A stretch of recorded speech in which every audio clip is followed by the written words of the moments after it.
I left due to family neglect. Now my parents suddenly want me back to help and take responsibility for my siblings.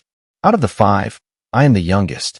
The next sibling is 7 years older than me, so when I say youngest, I don't mean by a little margin. Growing up, I must admit, I always felt invisible. My parents seemed to believe that since I wasn't ill or struggling with mental health concerns like the rest of my siblings, I didn't require their attention. I don't mean to sound dramatic, but this is the reality. The others were in and out of therapy or hospitals all the time. I, the so-called glass child, was merely there. In the meantime, even if you can see me, you don't pay much attention to me. I was okay with that, for the most part. I read a great deal, played video games, and kept to myself a lot, since there wasn't really anyone else nearby to amuse me. I learned to do it myself. I didn't have to look after my siblings, at least. Some individuals talk of giving up their childhoods to care for their siblings, but I wasn't in that position. I give credit where credit is due, because my parents took care of everything. However, I just went between the cracks because, unlike my brothers, I wasn't creating trouble or experiencing crisis all the time. I didn't get any help because I didn't need it. I don't believe my parents intentionally did this. The healthy child becomes an afterthought when you have 4 kids who are always battling health problems. I became the quiet kid who didn't draw attention because my parents were too busy taking care of the others' medical appointments, school meetings, and hospital stays, not in a tragic, dramatic sense, but rather in a pragmatic, we got our hands full sense. I was invisible. I wasn't all alone. Lisa and Carol were the 2 companions I had when I was younger. We clicked because they and their families were in comparable circumstances. We linked because we knew what it felt like to be disregarded and excluded. They eventually grew closer to me than my biological family ever was. After high school, we remained close, attended college together, graduated together, and finally relocated to a different state because we were inseparable.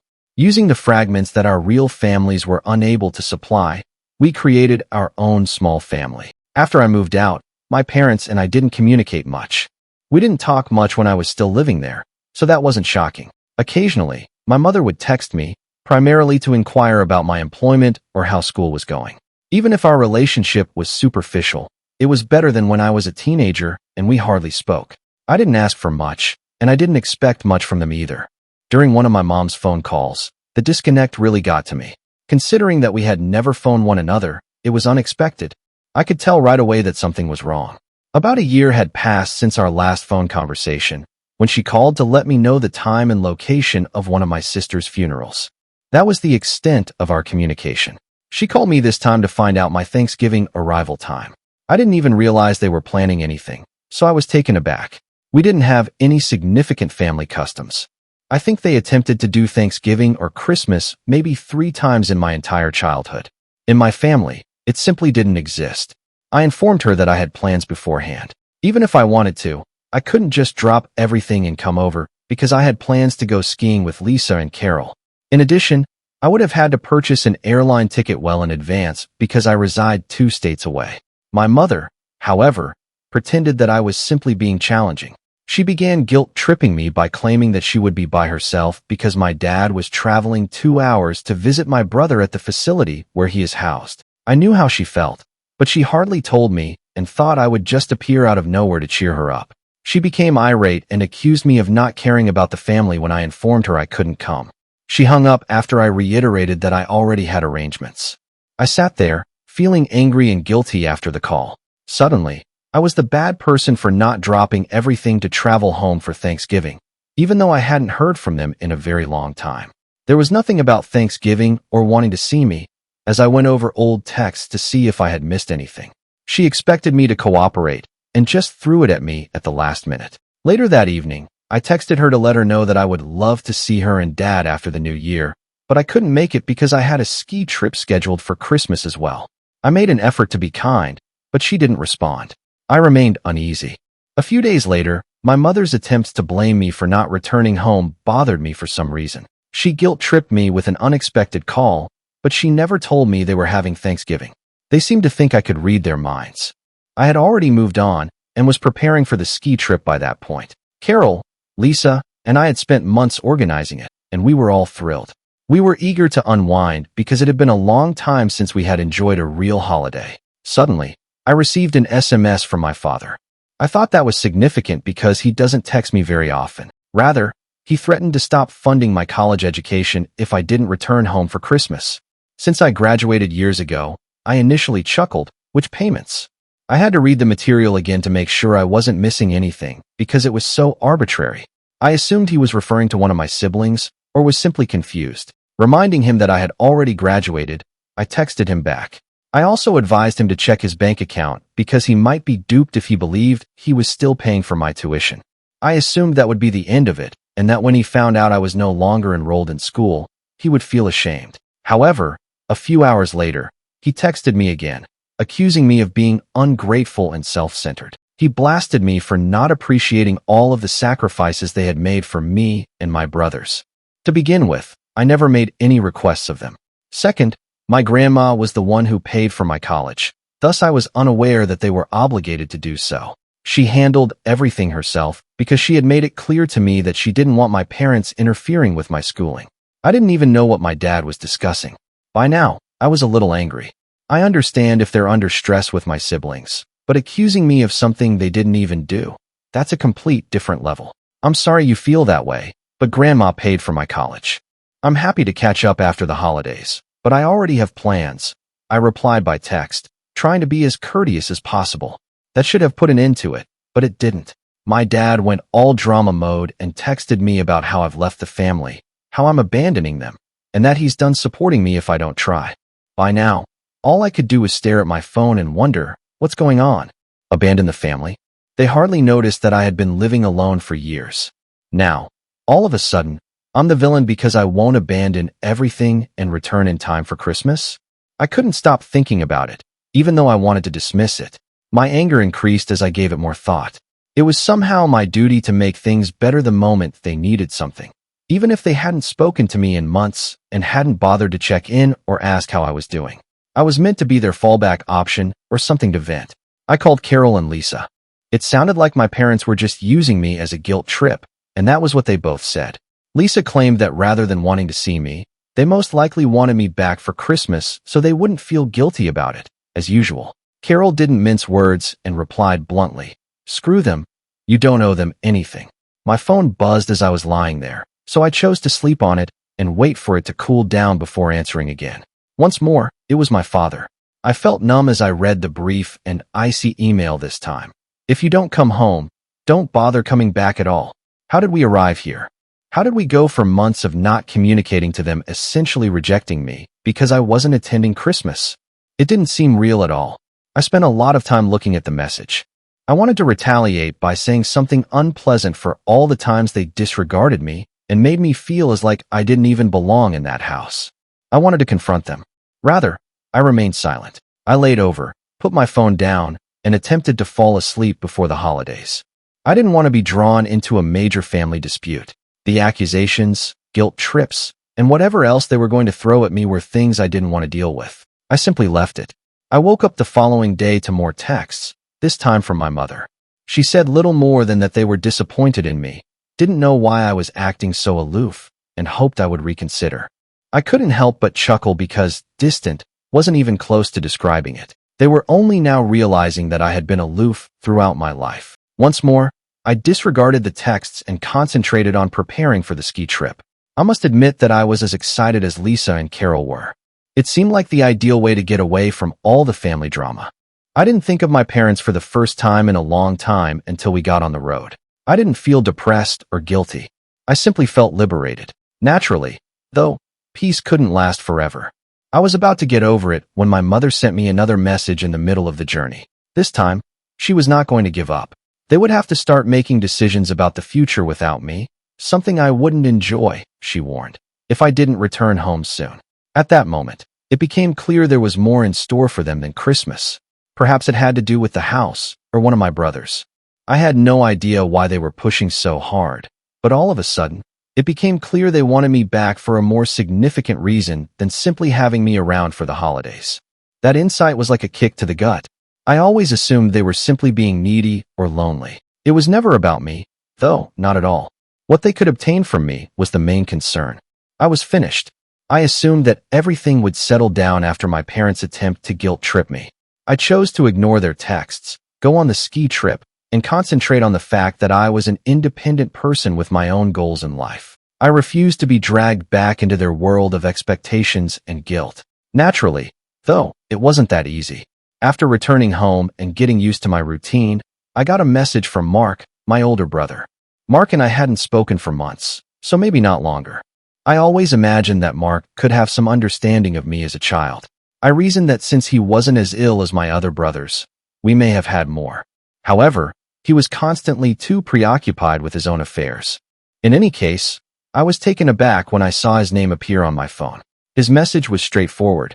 Hey, we need to talk. I wasn't feeling particularly dramatic about my family, but I wasn't sure what he wanted. I replied to the text, roughly, what? He gave me a call a short while later. I contemplated responding, but my curiosity overcame me. He jumped right into it as I picked up the phone, before I could even say hi. Mom and Dad have discussed designating you as one of the boys' legal guardians when they are away. I nearly dropped the phone. I promise, for a few seconds, I just sat there in shock, my heart pounding. Was this a prank of some sort? Will they just throw this responsibility on me after all these years of hardly being involved in my life? I managed to ask, what the hell are you talking about at last? Mark sighed, like I was the one who was being irrational. You know how things are with Mom and Dad. They've got a lot on their plate with the other boys, and they're not going to be around forever. They need to know someone's going to step up and take care of things when they're gone. I could feel the heat rising in my body. Mark didn't seem to get why I was outraged. And they think that someone is me?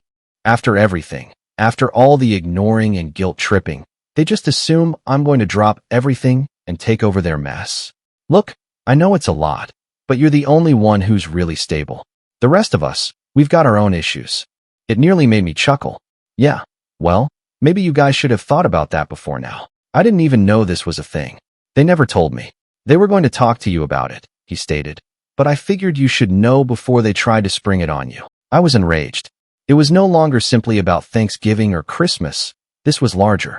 They hadn't even considered talking to me until now, when it was convenient for them, and they were planning something long-term. They wanted me to take over as the responsible party after we hadn't communicated for years. Simply put, no? Trying to make sense of it, I said. So what? They've been discussing this behind my back. Like they just decided I'd take on the responsibility without even asking me. Yeah, pretty much, said Mark.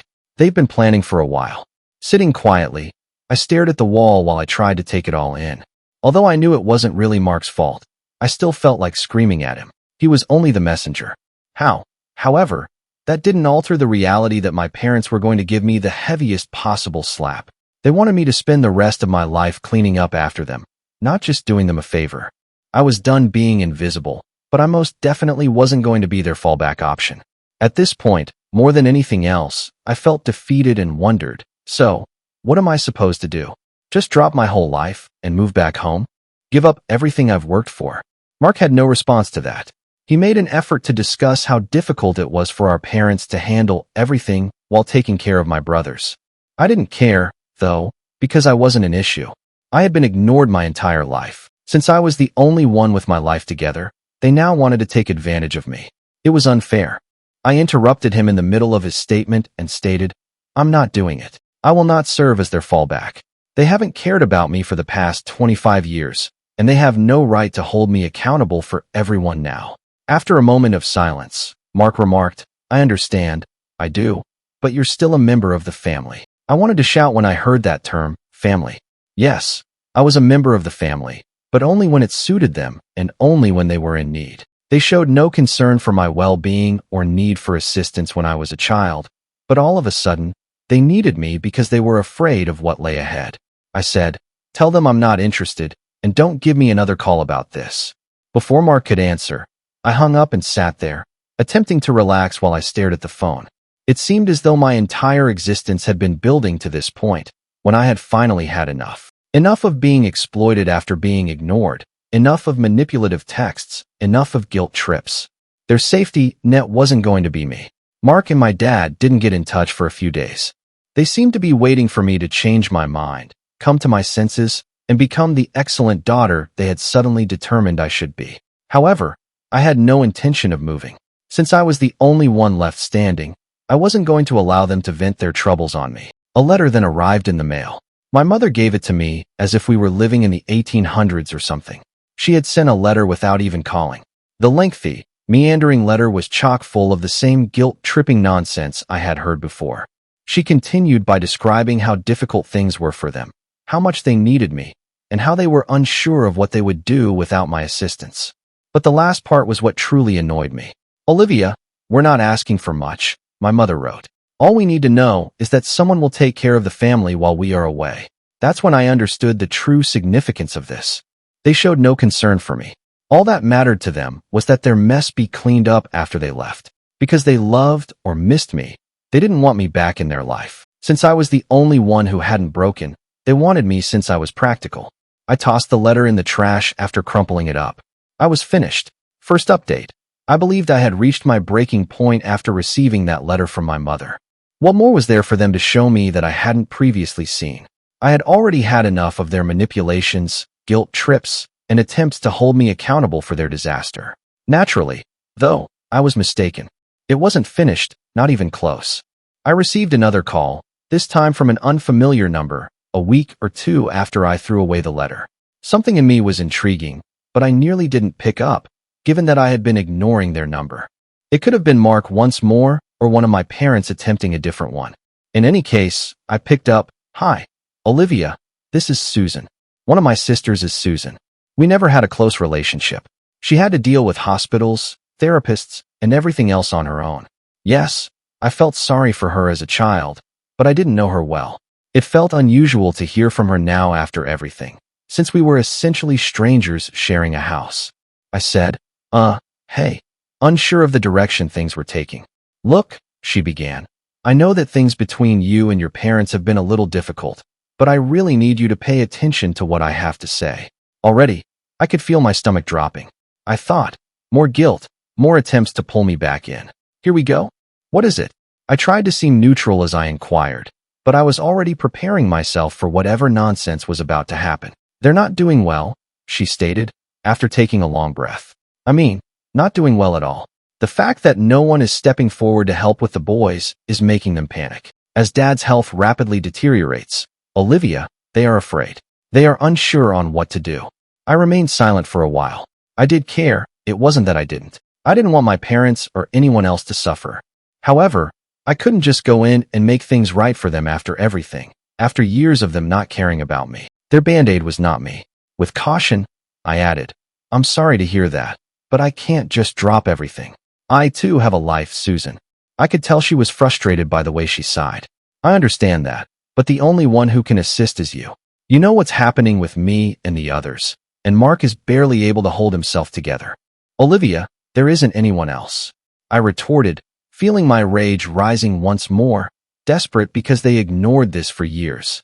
They believed that everything would simply go away, so they allowed stuff to accumulate, and now I'm responsible because I'm the one who got out and made a living for myself. "Susan, that is unfair," she said. "I know it's unfair, but this is where we are. They require assistance." There it was, once more, the same old shame, the same old story. They always managed to pull me back, regardless of what I did or how far I tried to get away from it. I could sense the tension rising within me, the animosity and frustration that had been building for years now, reaching a head. I spoke more sharply than I meant to when I said, "I'm not doing it. It is not my intention to tidy up their mess. They didn't give a damn about me when I was a child, and they certainly don't get to visit me now only for the sake of convenience. I have a life of my own. They must solve this problem on their own." When Susan spoke once more, I could hear the pain in her voice. "I understand, Olivia. I do. However, this isn't about me or you," her words. "It's about the family. It's about what's going to happen to the boys when they're gone. If we don't step up, who will?" That struck me hard because it made me understand how imprisoned we all were, not because I felt suddenly guilty. After neglecting and ignoring me for years, my parents were suddenly attempting to exploit me as a means of escape. What about my siblings? Like me, they were ensnared in the center of everything. They simply lacked the strength to defend themselves. I repeated, "I'm sorry, but this time I was softer, but I can't, I won't." She paused for a long time, and I could hear her displeasure over the phone, but this time, I wasn't going to give in. I was unable to. At last, she answered, "Okay, in a flat voice. Before I could finish, she hung up, saying, "I'll tell them." For a while, I just sat there and stared at my phone, feeling guilty and relieved at the same time. I was aware that I owed my parents nothing. It still stung, though, knowing that I had no control over my family's disintegration, pain, or perhaps I wasn't helpless. I was simply unwilling to give up my own interests for them anymore. My mother sent me another letter a few days later. It was considerably worse this time. She skipped the small talk and went right to the guilt trip. She expressed her disappointment at me in her letter, saying that I was failing the family and that she couldn't believe I would abandon them when they needed me most. She rambled on about how difficult it was for her and my dad, how much they had given up for us, and how she didn't know what she had done to earn such a self-centered kid. It was cruel, and it worked. For a moment, I had the same old, well-known sting of guilt that I had experienced throughout my entire childhood. However, I then recalled all the years I had been invisible, the times they had forgotten about me, and the times I had needed them, but they had failed to show up. I understood that they weren't in need of assistance. Control was at issue here.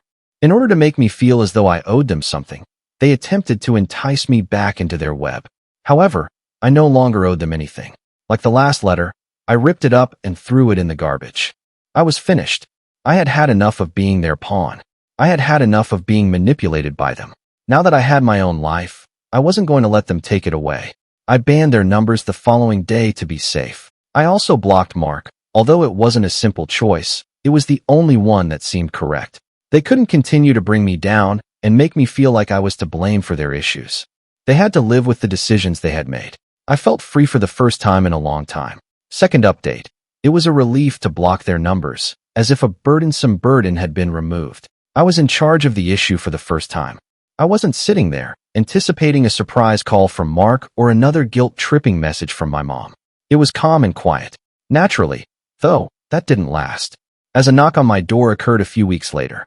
I assumed it might be a delivery, but I wasn't expecting anyone. My mother, standing on my porch as if she had every right to be there, was there when I opened the door. How she found me is a mystery to me, although I hadn't been hiding. I didn't anticipate her showing up at my house.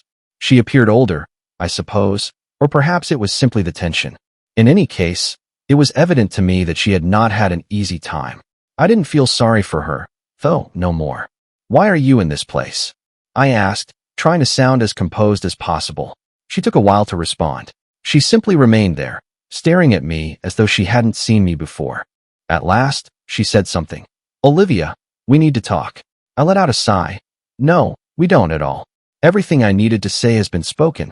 I've already decided." She took a step forward, as if she were about to enter, but I blocked her path by standing in the doorway. I didn't want to give in to her and allow this to become just another guilt trip. She said in a gentler voice, "Please, just listen. Your dad is becoming worse. We don't know how long he has left, and he keeps going in and out of the hospital." Olivia, I'm at a loss for what to do.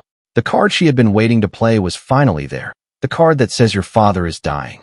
Although she didn't state it directly, I could tell she was implying it. I'm not cold-hearted. I didn't want my father to be in pain. However, I couldn't just abandon everything and run to their side after everything they had done to me. "I'm sorry," I murmured, attempting to sound calm. "But this isn't my problem. You and Dad have had years to figure this out. You can't just show up now and expect me to fix everything." She gave me the impression that I had slapped her. "I'm not asking you to fix anything. I just need you to be there for the family." "For the family?" I said again, nearly giggling. "What family? The one that ignored me for 25 years? The one that only talks to me when they need something? That's not a family, Mom. That's just manipulation." Her eyes grew wide, and I briefly believed she was going to disagree with me. Instead, she simply broke down in tears right outside my door. I had no idea what to do when she started crying. I couldn't stand by and watch her cry, but I also couldn't invite her inside. "Look," I continued, now speaking more softly. "I get that this is hard for you. I really do, but I'm not your backup plan. I'm not the person who's going to come in and make everything okay. You made your choices, and now you have to deal with them." She looked up at me after wiping her eyes. I could see the despair beginning to give way to rage. "We did the best we could, Olivia. You don't understand what it was like raising all of you, dealing with everything. We didn't have time for you because we were trying to keep everyone else alive." The excuse was there. I had heard the same justification countless times before. I stated, "And that's not my fault," in a firmer tone. "You made the choice to have 5 kids. You made the choice to focus on everyone else and leave me behind. That was your decision, not mine. And now you're trying to make me feel guilty for it. I won't do it, Mom, I won't." She stared at me for a long time without saying anything, as if she had forgotten who I was. Perhaps she didn't. Perhaps because I wasn't causing any issue, she still thought of me as the tiny child she could ignore. However, I was no longer that child. I had had enough of being invisible. At last, she said something. "So that's it? You're just going to turn your back on us?" I gave a head shake. "Number, you turned your back on me a long time ago. I'm just finally walking away." Regarding that, she had nothing to say. She simply turned and left, making her way back to her vehicle. I experienced a peculiar spectrum of feelings as I watched her leave. There was a sad part of me, to be sure, but the majority of me felt liberated, as if I had finally let go of something I had been holding on to for years, something I should have done years ago. I went back inside after she left and sat down to attempt to take in what had just transpired. I had lost my anger. I wasn't even injured. I had just finished. I'm over the manipulation, the guilt, and the never-ending sense that I'm not good enough. They weren't going to rely on me. I wasn't going to be the last thing they tried. I wasn't going to let them bring me down any longer. I had my own life to live. It was quiet for the following few weeks. I received no correspondence, no calls, and nothing else. To be honest, I hadn't felt this good in a long time. I concentrated on my life, my friends, and my job. I wasn't watching over my shoulder to see when they would send me another message. I had moved past the shadow of their expectations. Then, perhaps a month later, I received an email from Mark, not my parents. It was brief, just a few sentences, but it conveyed all the information I required. "Dad died last night. I believed you ought to be aware." I looked at the email for a while, unsure of how to react. I knew this would happen, so I was shocked. However, I also didn't feel depressed. To be honest, I didn't feel anything. I considered answering. I considered giving Mark a call to see how he was doing and perhaps to give my sympathy. I later understood, however, that this was really a new phase in the same cycle, another opportunity for them to re-engage me, and this time, I wasn't going to be duped. Without responding, I dismissed the email and carried on with my day. I had finally come to terms with the fact that I was no longer a part of their universe. Thank you for watching.